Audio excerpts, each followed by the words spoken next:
Bonjour à tous et à toutes d'assister aujourd'hui à ce webinaire sur la thématique communiquer bien au-delà des mots. Je me présente, Anne-Solène Rioux. Je suis cofondatrice de l'incubateur accélérateur Agor Alliance qui accompagne les entrepreneurs immigrants francophones à travers le Canada. Aujourd'hui, sur cette thématique qui intéresse sûrement beaucoup de personnes et qui est, à mon avis, très pertinente dans une ère où on se retrouve dans des situations bien différentes, j'aimerais ça vous introduire le sujet avec quelques chiffres très éloquents, en fait, sur le sujet de la communication non verbale et l'importance de la voix.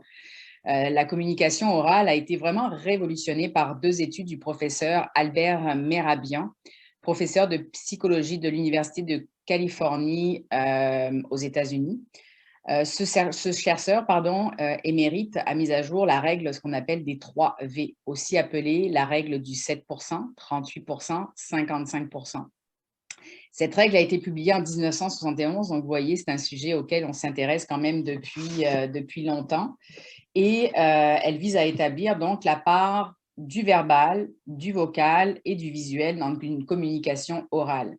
Puis les résultats de ces études ont vraiment démontré que 7% de la communication est plutôt verbale, donc s'il s'agit plutôt de la signification et du sens qu'on donne aux mots, seulement 7%. 38% de la communication est vocale, donc dépend de l'intonation et du son de la voix, donc l'impact. Et 50% de la communication est visuelle, donc l'attitude qu'on peut avoir, les expressions du visage, le langage corporel. Donc, selon ces études, comme vous pouvez le comprendre, 93% de la communication orale serait non verbale.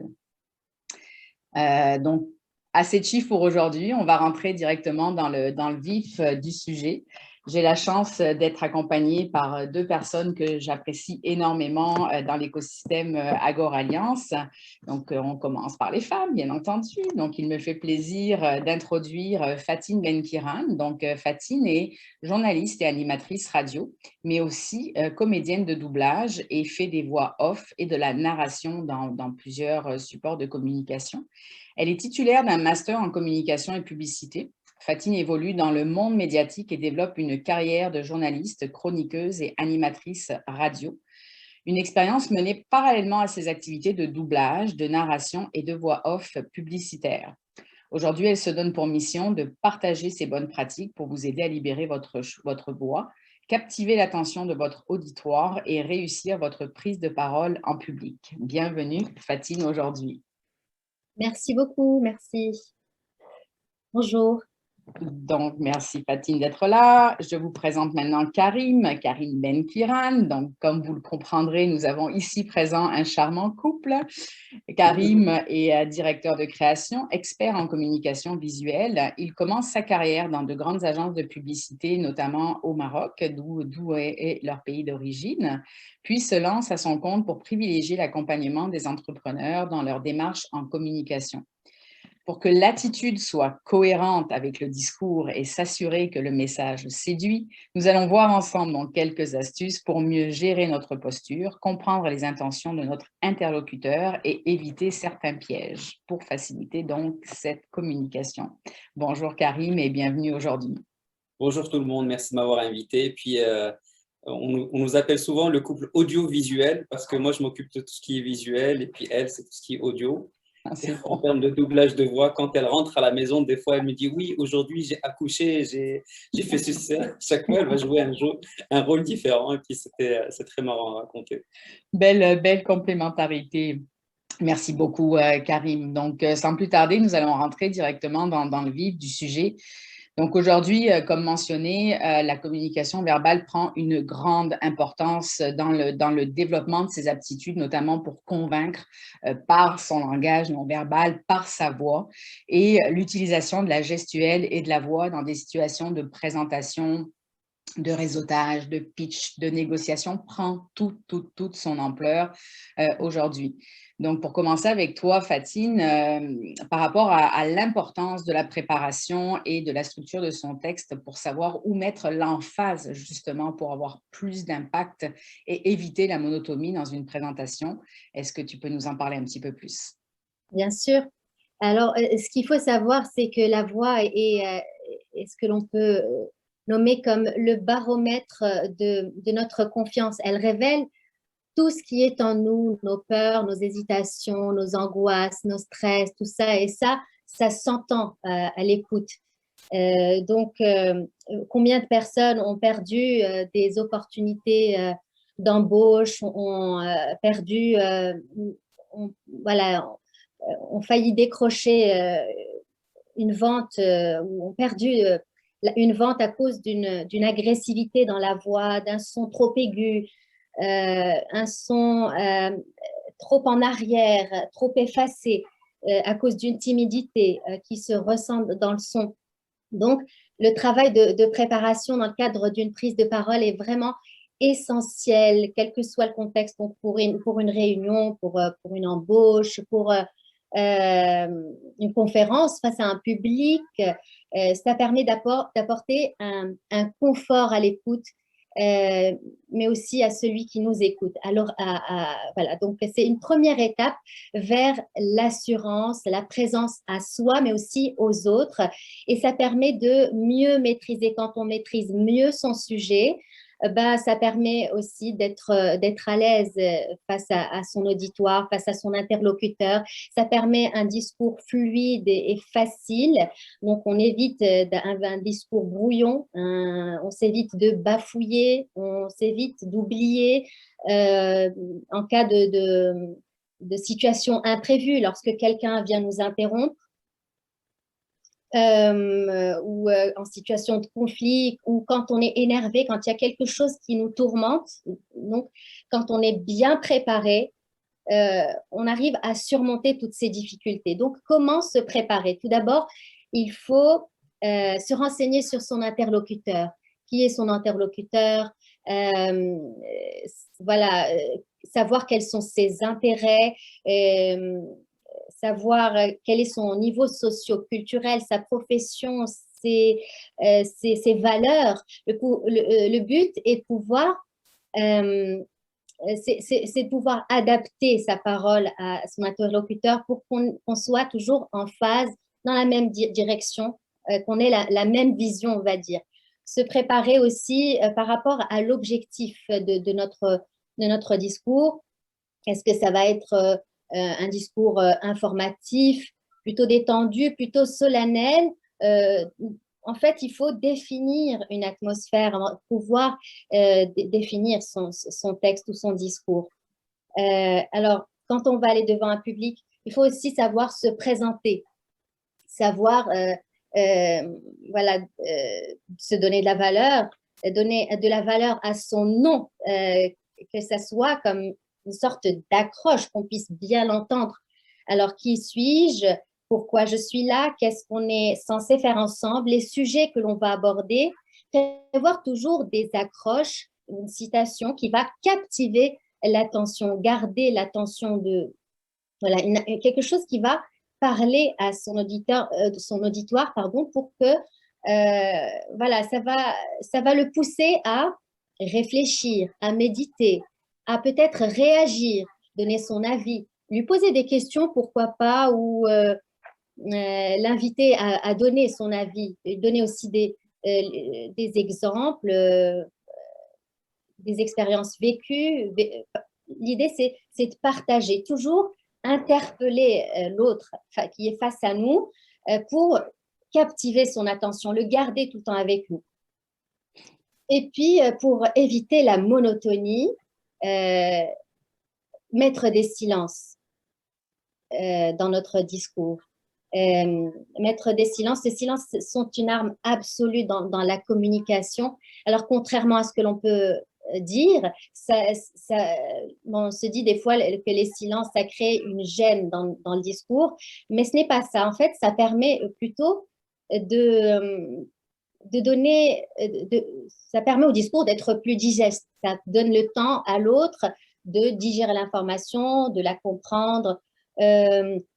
Ça donne quelque chose de plus rond, de plus fluide, et ça donne plus de confort à celui qui nous écoute, mais aussi à soi, parce qu'on se permet de respirer, de se donner le temps. Et en même temps, ça donne à l'autre l'impression qu'on est bien dans ses baskets, qu'on est bien, qu'on on respire la confiance en soi. Donc, n'hésitez pas donc, à mettre des silences, mais aussi à répéter votre discours à l'avance tant que possible. Répétez face à un miroir, face caméra, si vous voulez vous enregistrer, pour analyser un petit peu votre gestuelle, votre regard, le son de votre voix, le rythme, l'intonation, la musicalité que vous y mettez, pour qu'il n'y ait pas d'ennui. Voilà, je pense que l'excellence se prépare et comme un athlète se prépare, un danseur se prépare pour donner une représentation, une chorégraphie, comme un comédien, un humoriste qui va venir sur scène, tout a l'air naturel et fluide, alors que c'est des heures et des heures et des mois de préparation, d'écriture, de réécriture, de répétition, de gestuelle, des mimiques à faire. C'est comment dire, c'est une liaison entre son, gestuel, corps, voix. Tout est finalement lié. Absolument. Voilà. Puis effectivement, tu me permets de faire une bonne transition avec Karim parce que à t'écouter, je me revoyais en train de me préparer lorsque je faisais des compétitions sportives avec chaque étape à respecter, un enchaînement naturel justement pour créer cette cohérence au final, pour essayer d'exceller dans la performance. Et ça me permet donc effectivement de faire la transition sur l'importance de l'échauffement quand on est aussi dans une présentation. Donc, Karim, est-ce que tu peux nous en dire un peu plus sur le sujet? Écoute, par rapport à l'échauffement, en fait, les gens pensent en tout cas que la parole ou les mots, c'est une chose et puis les gestes, c'en est une autre, alors que c'est un seul et même corps, tout vient du cerveau et tout est lié. C'est pour ça que très souvent, quand on va parler, sans le faire exprès, on va avoir une gestuelle qui va exprimer ce que l'on pense ou peut-être même ce que l'on ne pense pas. C'est pour ça que quand on va essayer, par exemple, quand on n'est pas prêt, très souvent, quand on va dire quelque chose, il va y avoir peut-être dans nos gestes un moment de flottement parce que le corps, il ne comprend pas, il dit quelque chose alors qu'il pense autre chose parce qu'intérieurement, c'est la panique. Et c'est pour ça qu'il est très important de s'échauffer, justement, le corps. Ça peut être, par exemple, une marche, ça peut être aller chanter quelque part. L'idée, c'est quoi? C'est vraiment d'essayer de se détendre juste avant l'événement. On peut être comment dire, on peut être très bien préparé, mais le moment de l'événement, on a un tel gros trac. De toute façon, tout le monde a le trac, qu'on soit préparé ou non. C'est pour ça que je conseille très souvent soit de marcher ou de faire des gestes. Alors, bien sûr, ce n'est pas non plus des gestes sportifs que je te demande, mais plus des petits gestes. On va essayer justement de se détendre pour qu'au moment où on arrive, la détente du corps puisse servir justement à la gestuelle au niveau des mots. C'est super ça. Au passage, moi, avant de commencer le webinaire, j'ai fait mes vocalises dans les toilettes parce que j'adore la résonance de mes toilettes. Ça peut être une idée comme une autre. Donc, maintenant qu'on a parlé justement de préparation, et si on abordait donc ensemble, parce qu'on en a parlé un petit peu déjà aujourd'hui, du sujet de la posture, en fait, la posture physique. Donc, avec Karim, on a parlé de l'entraînement, de l'échauffement physique, mais la voix, comme Fatine nous l'a mentionné, c'est une énergie. Donc, il faut aussi échauffer la voix. Est-ce que tu peux nous donner, par exemple, des exercices d'élocution que l'on peut faire pour s'échauffer, Fatine? Ah, ton micro. Pardon. Alors, je ne vais pas vous donner juste des exercices d'élocution parce que, comme je vous ai dit tout à l'heure, la voix et le corps ne font qu'un. Donc, l'échauffement va venir, on ne va pas venir juste échauffer la voix, on va venir équilibrer le geste vocal. Donc, dans le geste vocal, il y a différentes sphères. Il y a le corps que Karim vient de citer. Donc, il faut l'échauffer par le réveiller parce que la voix est une énergie. Donc, si notre corps n'est pas réveillé, si notre corps n'a pas de peps, n'a pas de tonus, si on n'a pas travaillé le tonus de notre voix, de notre corps, la voix va être fatiguée, éteinte. Imaginez-vous juste, par exemple, tu viens de parler de posture. Imagine-toi, là, comme ça, avachie, là, assise sur ta chaise, ta voix va être bloquée, emprisonnée. Mais quand tu te relèves, quand on a cette posture-là en verticalité, debout, on est en pleine possession de nous-mêmes, on a même cette sensation de confiance en soi, on ouvre la cage thoracique, les cordes vocales sont bien rétractées, Ça va donner des sons plus constants, mieux projetés. Il va y avoir moins de cette voix tremblotante et stressée. Donc, quand on a cette posture en verticalité, bah, la voix va être on va être en pleine possession de nous-mêmes. Donc, les 4 sphères du geste vocal sont d'abord le corps. Et dans le corps, on va aller, par exemple, travailler au niveau de la mâchoire. Bien sûr, on peut venir réveiller le corps juste en le tapotant comme ça, en faisant quelques petits... on peut sautiller, hein, histoire de réveiller. Chacun fait ce qu'il veut. Mais l'idée, c'est de venir déverrouiller ces points de tension qui sont situés là, au niveau de la nuque. On parle de nuque raide, on parle d'épaules crispées, on parle de thorax, serrage abdominal, de mâchoire crispée, de langue rétractée. Donc, on va venir détendre tout ça. Et donc, dans la mâchoire, je vais prendre un moment pour la mâchoire, puisque c'est là où se situe une grande partie de nos crispations. Il y a des gens qui serrent des dents quand ils dorment ou quand ils sont stressés, alors qu'on a besoin de cette partie-là, de notre mâchoire, pour délier la langue, pour délier la parole, pour qu'on soit dans la plénitude de notre voix, pour que chaque parole soit ample. Donc, on va venir suivre la forme du maxillaire en allant là de la base et puis faire des petits massages circulaires. Voilà, des petits massages circulaires, histoire de ça fait un massage anti-ride. Là, vous pouvez le faire en même temps. Voilà. Voilà, on pourrait faire ça. On peut faire des A, des O, des I, des U, exagérer les voyelles. En fait, voilà, la mâchoire qui doit être un lieu de mobilité devient notre lieu de crispation, notre propre prison. Donc, il faut délier tout ça pour que nos mots et notre parole soient aussi déliés. Donc, pour l'addiction, pas l'addiction, la diction. C'est pas pareil. Bon jeu de mots. Donc, pour tout ce qui est diction, il faut venir choisir une phrase. Hein. On l'a tous fait peut-être à l'école, certaines phrases comme « ton tétatil au tétatou, oui, mon thé, ma au thé, ma tout ». On va venir travailler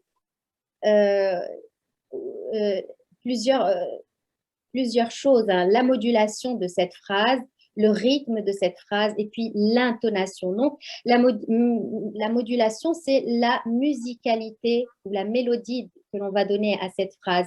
Par exemple, ton tétatil, si on fait juste ton tétatil au tétatou, oui, mon théma au thématou, ça va être sur un ton monocorde et monotone et personne ne va nous écouter, tout le monde va s'enfuir. Et si on va venir donner ton tétatil au tétatou, oui, mon théma au thématou. Voilà, essayez de donner une mélodie à la phrase, aussi un rythme par des silences et une intonation, c'est-à-dire lui donner voilà, est-ce que c'est interrogatif, est-ce que ça va être un affirmatif, donc voilà, donner de l'intonation, voilà, c'est des exercices à faire et à refaire chez soi pour travailler la mobilité de sa mâchoire. Alors, il y a le corps, il y a aussi le souffle et le larynx, et ensuite les résonateurs, les 3 autres sphères du geste vocal. Je ne sais pas si on a le temps de tout aborder, mais le souffle, par exemple, la respiration, c'est quelque chose de très important. Ça fait partie des sphères importantes du geste vocal. Donc, on va venir, par exemple, travailler sur la cohérence cardiaque.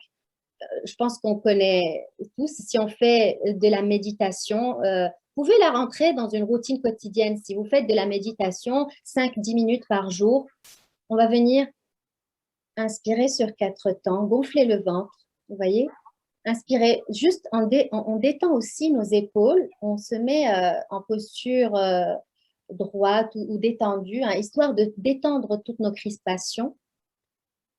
On inspire sur 4 temps, on bloque sur 4 temps, puis on expire sur 6 temps. Peut-être qu'on ne va pas le faire, mais voilà, ça c'est un exercice à pratiquer souvent. Il y a aussi un autre exercice pour travailler son souffle et stimuler le travail du diaphragme sur lequel repose notre souffle.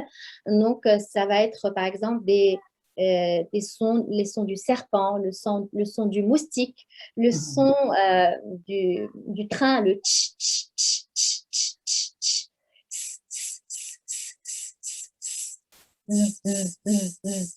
J'ai la tête qui tourne.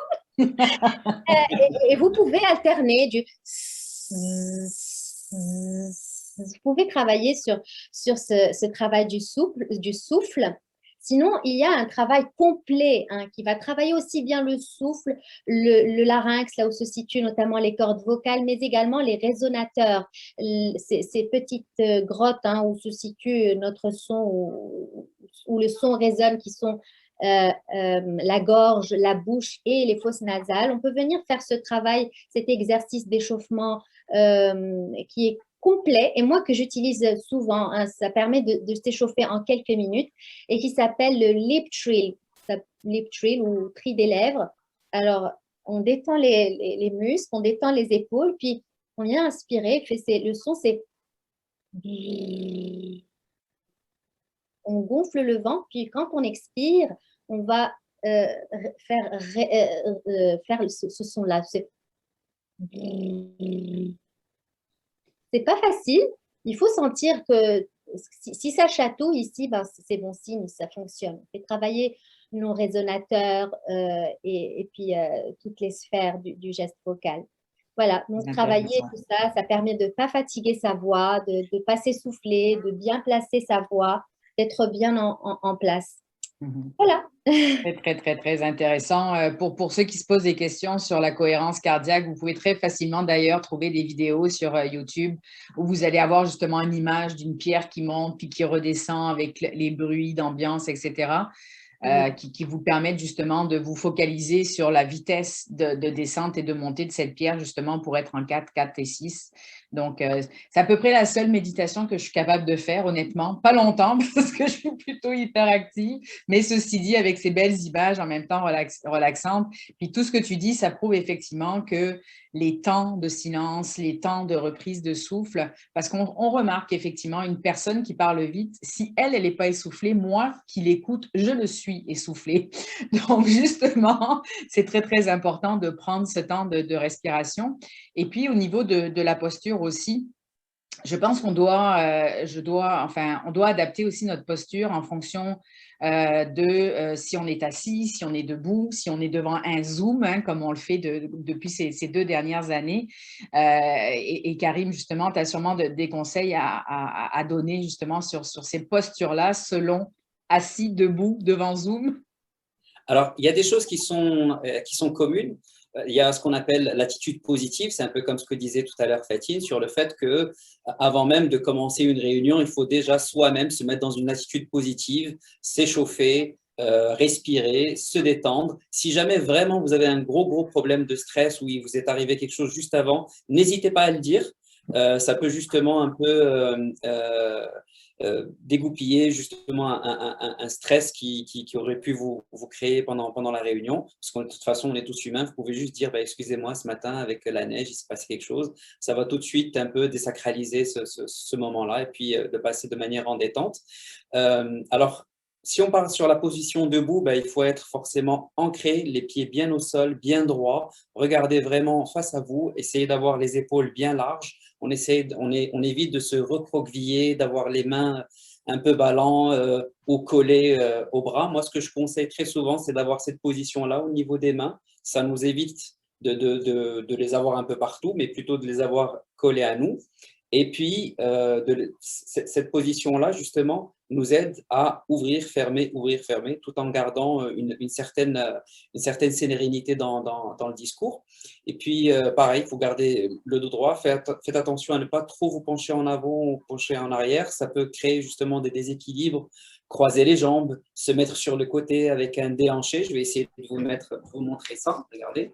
Donc, si vous voyez là, là, c'est assez droit, et puis je vais me placer comme ça et je vais vous parler tout simplement. Mais si, par exemple, je vais faire ça, ou plutôt comme ça, ou plutôt comme ça, ou vous mettre dans ce sens, ça devient gênant parce que vous allez émettre en fait des informations qui sont différentes de ce que vous voulez donner comme information.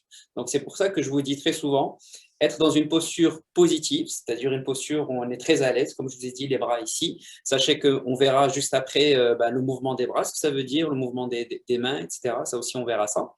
Et puis, dans une position assise, ben, là, c'est pareil, on va essayer de s'asseoir de manière correcte et assez stable, pas trop vers l'avant, pas trop vers l'arrière. Vous voyez, même dans Zoom, ça se voit, enfin, même si on ne voit pas tout le corps, mais vous voyez que quand on fait ça, ou quand je fais ça, on voit dans quel sens je suis, si je suis trop penché en avant ou en arrière. Donc ça, c'est vraiment, on va essayer d'avoir des postures, on va essayer d'être droit. Justement, c'est ça ce qui va aussi nous aider à avoir une bonne voix et puis avoir aussi le contrôle de notre voix, de notre gestuelle.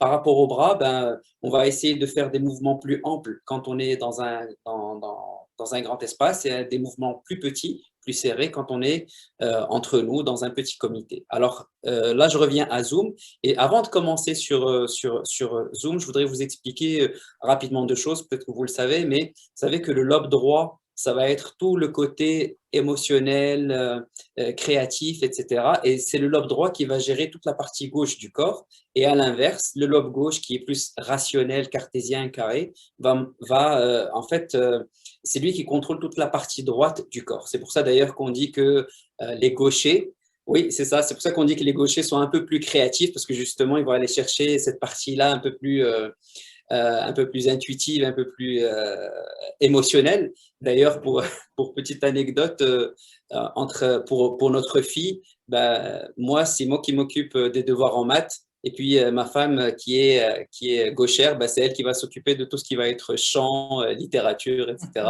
Donc, vous voyez bien que et les choses se font assez naturellement dans ce sens. Bon, c'était la petite anecdote. Donc, pourquoi je vous explique ça? C'est parce qu'en fait, euh, le, le, le, euh, quand on est sur Zoom, il faut faire attention à notre regard parce que quand on est face à une personne, nous, on peut se mettre à la rigueur à l'arrière et puis on a une vision en 360 degrés. Contrairement à Zoom, on est sur des visages assez plats. C'est pour ça que des fois, on se retrouve avec des personnes qui sont plus ou moins photogéniques. C'est parce qu'en fait, quand la photo va venir aplatir l'image, ce qui se passe en arrière va se retrouver devant et des fois, on est soit plus beau, soit moins beau qu'en réalité.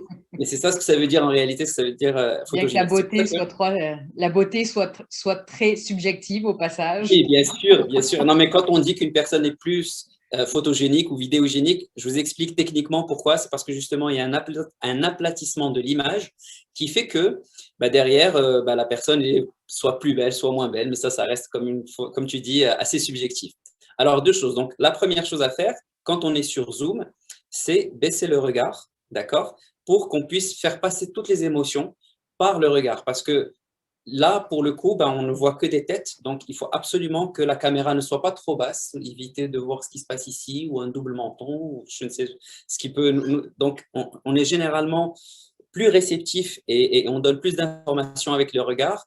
Je sais que là, avec les caméras, on va essayer de se voir entre nous, mais il vaut mieux voir l'objectif. Donc, vous voyez que moi, si je regarde en bas, là, je vous vois. Là, je vois l'objectif. Donc, très souvent, quand vous allez parler à votre interlocuteur, ça serait bien justement de regarder l'objectif comme ça. Il y a justement ce eye contact qui va vous permettre justement de créer de l'émotion et de faire passer ce que vous avez envie de faire passer comme message. Remontez les mains pour qu'il y ait quand même une information, parce que généralement, on bouge. Parce que même si vous bougez les mains ici, là, vous ne voyez pas ce que je fais. Donc, essayez de remonter un peu plus les mains par rapport à ça.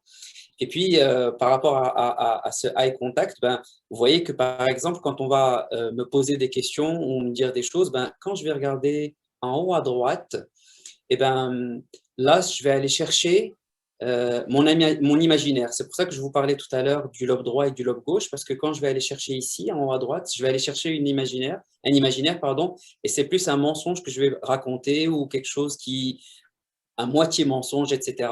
Contrairement à en bas à droite où je vais aller chercher plus un sentiment. Par exemple, c'est un souvenir, mais c'est plus un sentiment de cet événement-là.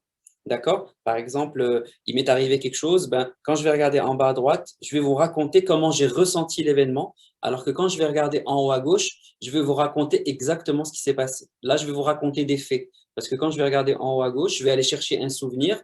Et comme le lobe gauche est cartésien, je vais vous donner des informations, plus des faits que des sentiments. Et puis, quand je regarde en bas à gauche, c'est vraiment du questionnement, comme du genre, qu'est-ce que je fais dans ce séminaire alors que j'aurais pu tout simplement aller siroter un café ou un cocktail au Mexique, par exemple. Vous voyez, donc quand on va regarder en bas à gauche, c'est vraiment des questions qu'on se pose, en fait. Alors, contrairement à en bas à droite, on va aller chercher plus de l'émotion. Donc voilà, donc faites attention à Zoom. Très souvent, essayez d'avoir votre ordinateur au niveau des yeux, ou en tout cas au moins l'objectif, pour que vous n'ayez pas à regarder trop en bas ou trop en haut. Et essayez vraiment d'avoir le eye contact quand vous discutez avec les gens. Excusez-moi, là, je vous ai montré en bas à droite, c'est pour ça que je ne vous ai pas vu depuis tout à l'heure. Mais vraiment, l'idée, c'est vraiment essayer. Ça, c'est vraiment l'information la plus importante. Et puis, bien sûr, là, on verra juste après tout ce qui va être tenue, gestuelle, etc. Super. D'ailleurs, j'ai un petit tips à donner à ceux et celles qui nous écoutent concernant le eye contact, d'être dans le regard des gens. Il y a des personnes, ça n'arrive pas à tout le monde, mais il y a des personnes qui ont une fâcheuse tendance en fait à se regarder quand elles sont en train de parler.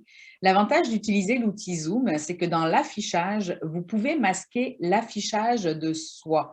Donc, en fait, vous n'allez plus vous voir, mais la personne en face de vous va continuer à vous voir, mais vous n'allez plus vous voir. Donc, de masquer l'affichage de soi, qui fait partie des options dans les affichages, ça vous permet vraiment de vous concentrer sur la personne qui parle. Et croyez-moi, ça fait toute une différence parce que des Zooms, j'en fais et je cache systématiquement l'affichage de moi parce que oui, moi, j'ai une tendance à me regarder parler et c'est probablement pas du narcissisme, c'est probablement un réflexe de devoir. En tout cas, bref, petit conseil, ôtez l'affichage de vous quand vous êtes en train de discuter avec quelqu'un. Ça va vous permettre vraiment de vous concentrer sur les dires de la personne. Merci beaucoup. Excuse-moi, Anne-Solène, je voudrais ajouter un autre conseil, mais en dehors de Zoom cette fois-ci. Quand vous êtes face à un auditoire et que justement vous êtes dans le regard, il y a deux choses. La première chose, c'est il faut essayer de balayer le regard. N'essayez pas de regarder toujours les mêmes personnes. Alors, c'est vrai que des fois, quand il y a des personnes qui écoutent ce que l'on dit, et on le voit d'ailleurs parce que généralement, quand vous faites une gestuelle,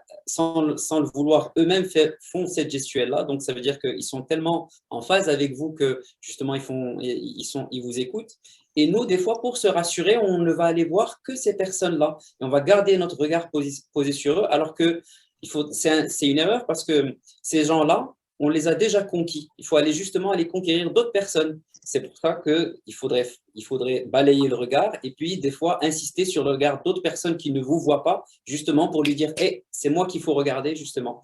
Donc, vous pouvez alors faites attention au regard mitraillette, ne faites pas comme ça, comme ça.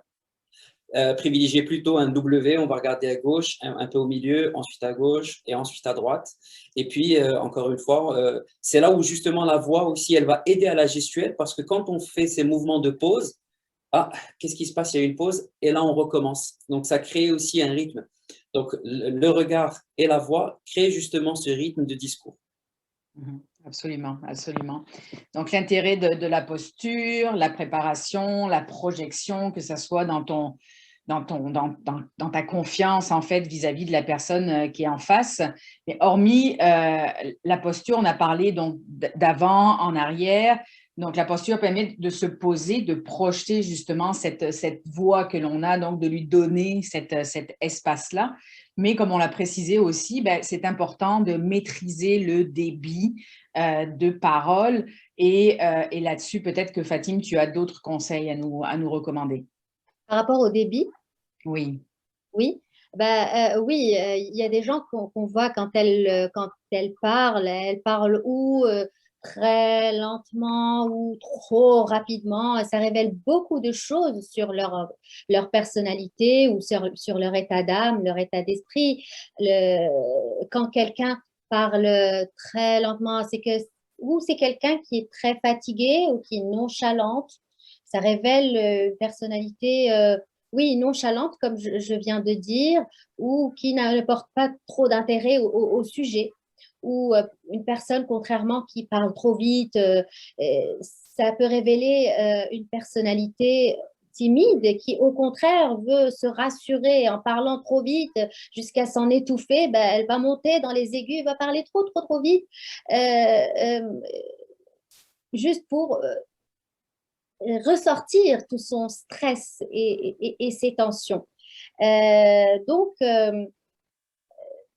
il y a l'impact de l'élocution voilà, donc ça parasite l'élocution, comme je viens de dire, toute cette rapidité de débit, et puis aussi le confort de soi parce qu'on s'étouffe, et celui de l'interlocuteur. On va parler d'une accélération nerveuse. Donc, il faut considérer trois notions en fait. D'abord, la respiration. On va se détendre, comme j'ai dit tout à l'heure, détendre les points de pression, venir par des exercices d'inspiration, expiration, cohérence cardiaque, venir détendre les points de pression. On va s'intéresser aussi à la valeur des sons, donner de l'espace aux voyelles, redonner de la place et de l'amplitude dans notre bouche, aux mots. Hein. C'est vraiment faire preuve de politesse envers notre interlocuteur. Le fait de faire attention à notre débit, à notre rythme de voix, c'est faire preuve de politesse envers ceux qui nous écoutent. Donc, voilà, avoir cette notion pédagogique, demander si on a compris, si notre message a été bien transmis. Voilà, c'est une façon de prendre par la main notre interlocuteur pour le faire entrer dans notre sphère, pour qu'on soit en phase. Donc voilà, se mettre en phase avec l'interlocuteur, s'adapter à son rythme aussi. Donc s'adapter à son rythme, c'est essentiel. Une personne qui est face à vous et qui va parler de façon calme, détendue, eh bien, adaptez-vous à lui. N'allez pas chercher à aller dans la rapidité. Non, soyez vraiment en phase. Soyez dans la détente également voilà, pour créer cette complicité. Pareil, pour quelqu'un qui a de l'énergie à revendre, ben essayez aussi, vous aussi, à donner de l'emphase à des mots et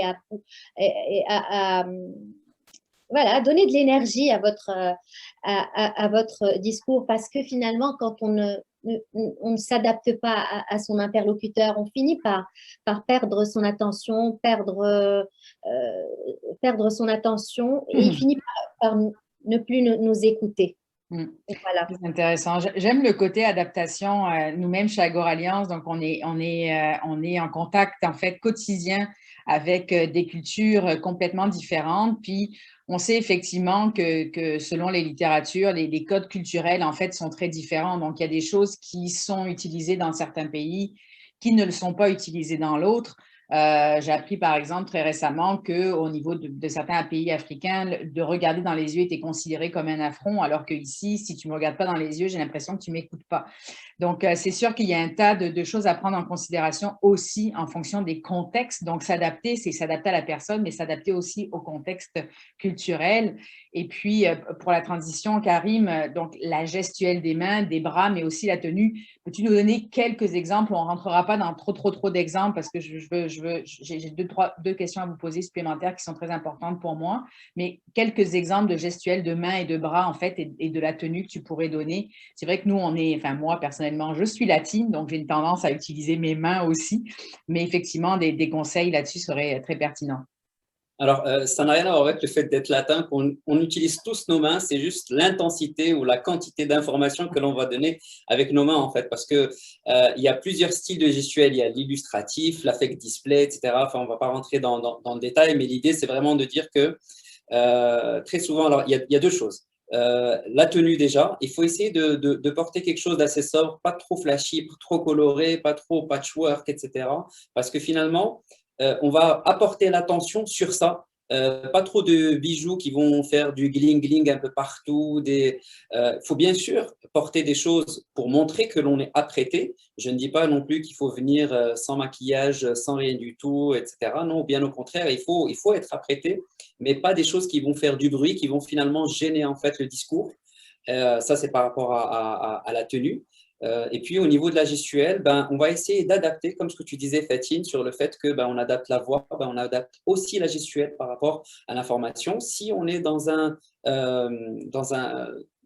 une réunion assez restreinte, ben, on va garder plutôt les coudes au niveau du corps et on va bouger que les avant-bras. On va créer des gestes avec les mains. Si au contraire, on est imaginons qu'on est sur une conférence, ben là, on va aller plus chercher l'auditoire en amenant les mains. Et puis, si on est sur un auditoire qui monte, ben là, on va carrément adapter nos mains et on va aller chercher l'information. Ça se passe aussi dans le déplacement. Si on est dans un petit endroit, ben on reste à peu près sur 50 cm à gauche, à droite. Et puis, plus c'est grand, plus on va aller 1 mètre à droite, 2 mètres à gauche, selon la taille. Donc, ça, c'est par rapport à la gestuelle, etc. Au niveau des mains, ben, comme je vous avais dit, ce qui se préconise, ce n'est pas forcément que moi, mais ce serait plus dans cette information-là. Mais quand vous allez faire comme ça c'est vraiment une recherche de connexion. On va essayer de travailler ensemble. On a aussi ce type de main où justement je cherche à ce qu'on soit sur la même longueur d'onde. Vous voyez, donc sans le vouloir, des fois vous avez quelqu'un qui va être comme ça. Ça, c'est vraiment quelqu'un qui va essayer de chercher. Il est intéressé par ce que vous dites, mais il va essayer de voir comment, il va vous donner des informations pour que vous soyez sur la même longueur d'onde, alors que là, il cherche plus une collaboration. Et puis là, c'est plus quelqu'un qui va être à l'aise quand il discute avec vous. Faites attention surtout à vous quand vous allez discuter avec les personnes. Vous savez que quand vous avez le pouce dans la main, ça veut dire que vous n'êtes pas à l'aise et que justement, vous avez envie de vous cacher. Tout ce qui est micro-caresse, comme ça ou comme ça, etc. Ça, c'est vraiment des informations que vous donnez comme quoi vous n'êtes pas à l'aise dans la situation, que vous essayez de vous faire du bien justement pour essayer de vous détendre. Tout ça, ce sont des informations que vous faites de manière inconsciente. Donc, n'essayez pas de vous dire à quel moment j'ai fait ça, vous n'allez pas vous en rappeler. Puis même là, par exemple, quand on est dans un Zoom, ben, on va éviter justement, quand on discute ou quand on va essayer d'être dans une réflexion, on va essayer d'être un peu comme ça ou un peu trop comme ça, etc. Il faut vraiment, comme je disais tout à l'heure, avoir une gestuelle positive, avoir le dos droit, pas trop en arrière, pas trop en avant. Et puis au niveau des bras, ben voilà, on a dit, je dirais, le plus important à savoir par rapport à ça. Là, je sens tout le monde qui se redresse sur sa chaise parce que ça fait déjà 45 minutes qu'on est en onde. Je vais poser une dernière question à Fatine parce que c'est quelque chose qu'on n'a pas abordé encore aujourd'hui. Puis je pense que c'est très intéressant. En fait, nous, on est vraiment dans un processus justement du fait de travailler avec plein de cultures différentes. On est beaucoup dans l'empathie.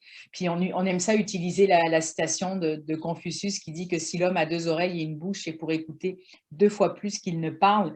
Donc, on essaie toujours d'être proche, en fait, de ce qu'on appelle une approche d'écoute attentive et ce côté, en fait, un peu préparation mentale. Puis là, je sais que ma partenaire Coralie, elle va être très attentive encore plus à ce moment-là, sur le fait que le mental est intimement lié à la voix également.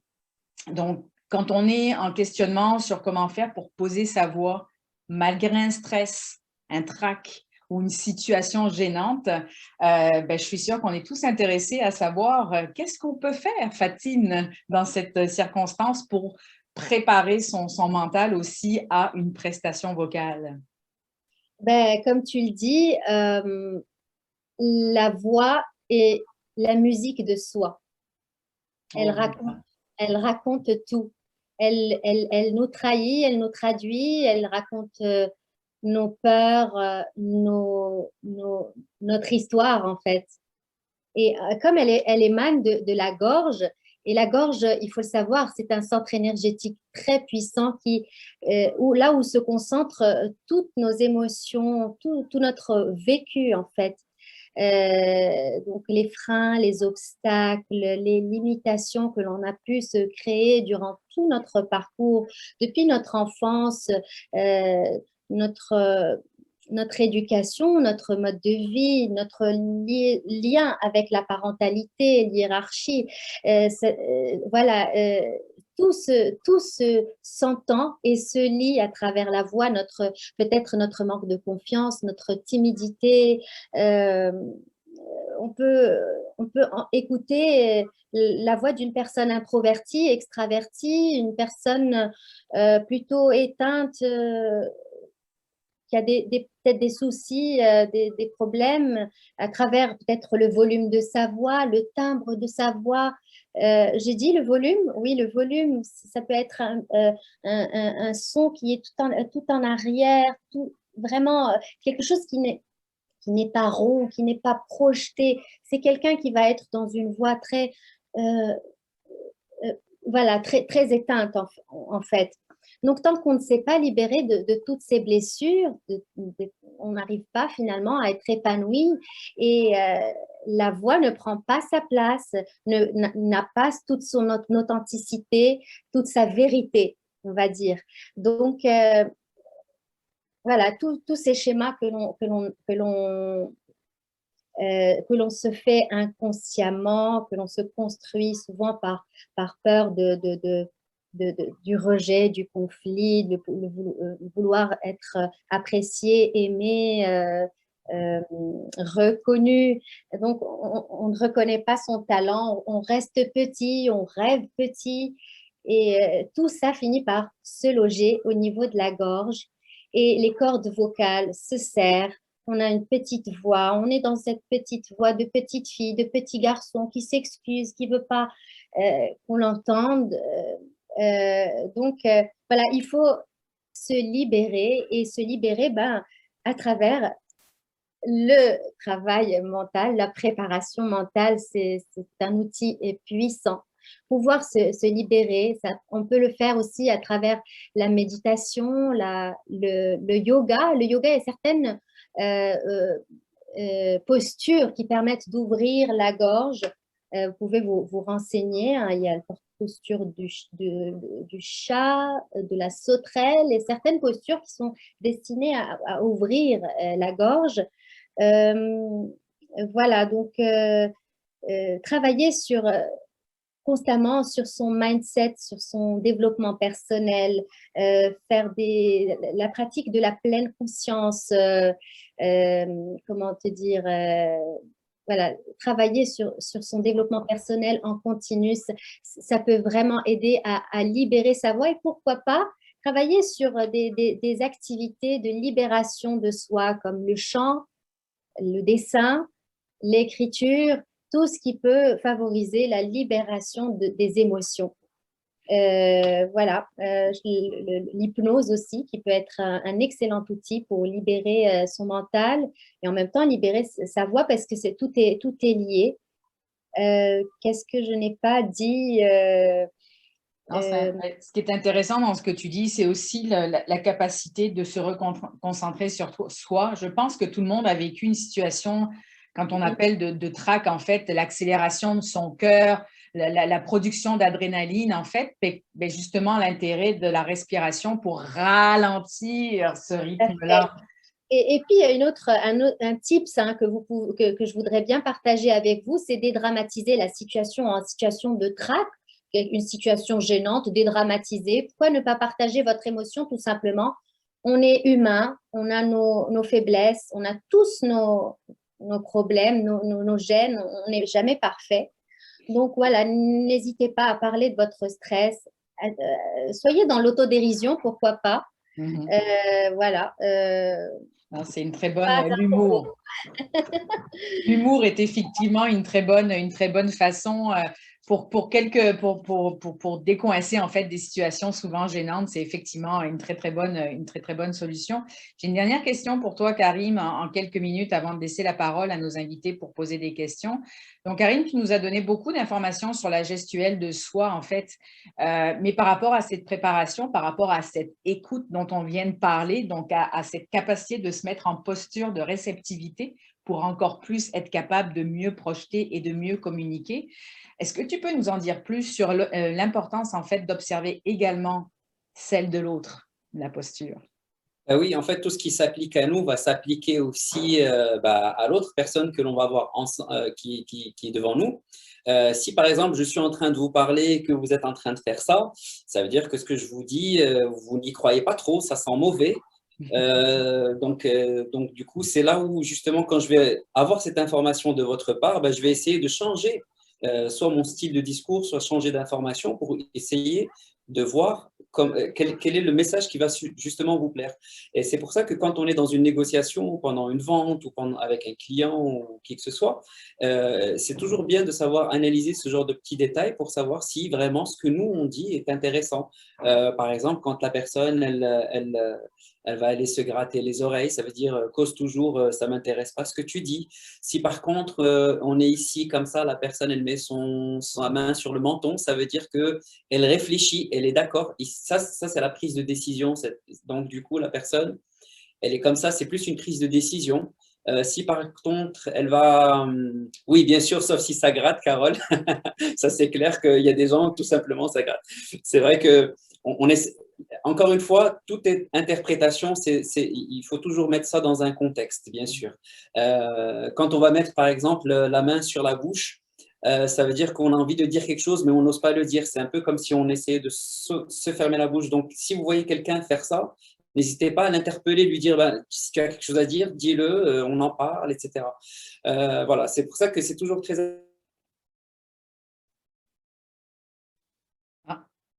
intéressant d'interagir justement avec ce type de micro-gestes. Est-ce que c'est bon? Vous m'entendez là? Oui, ta connexion commence à s'affaiblir. Oui, c'est l'heure du lunch, peut-être, elle voulait aller déjeuner. Donc, l'idée, c'est, par exemple, quand vous allez parler à quelqu'un et puis il va se toucher un petit peu ici, ça veut dire qu'il se sent angoissé, et il ne se sent pas à l'aise. Donc, du coup, il va… voilà. Donc, ce sont des petits gestes comme ça, en fait, tout simplement, qui font que il faut réagir par rapport à cette situation-là. Alors, bien sûr, ça aussi, ça s'applique à nous. Quand on discute avec la personne, il faut éviter de lui parler en faisant ça, en se mordillant les doigts, etc. Il faut essayer de garder une tenue qui va être justement correcte, dans le sens où une gestuelle assez fluide, comme pour la voix, quand on a une gestuelle saccadée, un peu comme pour la voix qui va être aiguë, ça veut dire qu'il y a un taux de stress et que les muscles sont crispés et que c'est pour ça que je vais faire des gestes trop rapides, trop saccadés, ou au contraire, faire des gestes trop amples. Là, ça rend la discussion trop lourde, etc. Donc, vraiment essayer d'avoir un débit assez régulier, puis une gestuelle plus ou moins régulière aussi, avec des mouvements assez fluides. Essayez vraiment de rester tout autour du corps, surtout là quand on est en Zoom, où justement, vous voyez, je vais essayer de mettre mes bras. Si jamais, par exemple, il y a aussi le serrage des mains. Quand vous allez rencontrer une personne, vous savez que analysez la personne quand elle va vous donner sa main. Si elle est comme ça veut dire qu'elle va être en position de domination. Si au contraire, elle est comme ça veut dire que c'est l'inverse, une position de soumission. Donc, c'est vraiment une main qui doit être droite. Et puis, bien sûr, adapter, encore une fois, l'adaptation. Adapter justement la pression de la main selon la pression de l'autre. Si vous avez une main tremblante, trop molle, trop mouillée, etc., s'essuyer ou peut-être éviter de faire le toucher, par exemple. Si, par exemple, vous avez une personne qui va vous donner la main comme ça, n'hésitez pas, pour renverser la situation, à lui prendre la main et à prendre sa main avec les deux mains pour essayer de lui tourner la main, essayer de reprendre le contrôle pour dire à la personne, tout simplement, dès le premier regard, je ne suis pas quelqu'un de soumis, je suis plus un égal à toi.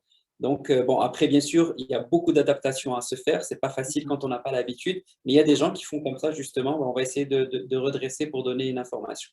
Donc, voilà, il y a aussi des tapes sur la main, etc. Il y a beaucoup de choses, des gestes comme ça. D'être vraiment à l'écoute de l'autre, de ce que je retiens beaucoup de ce que l'on a dit aujourd'hui. Donc, la respiration, l'attitude, la posture, l'écoute, l'attention, l'empathie, tout ça, on parle encore une fois de communication, hein, même si aujourd'hui le sujet était la communication non verbale. Il reste quelques minutes pour cette rencontre. Donc, j'invite les gens à prendre la parole, à ouvrir leur micro s'ils ont une question pour un de nos panélistes ou les deux panélistes.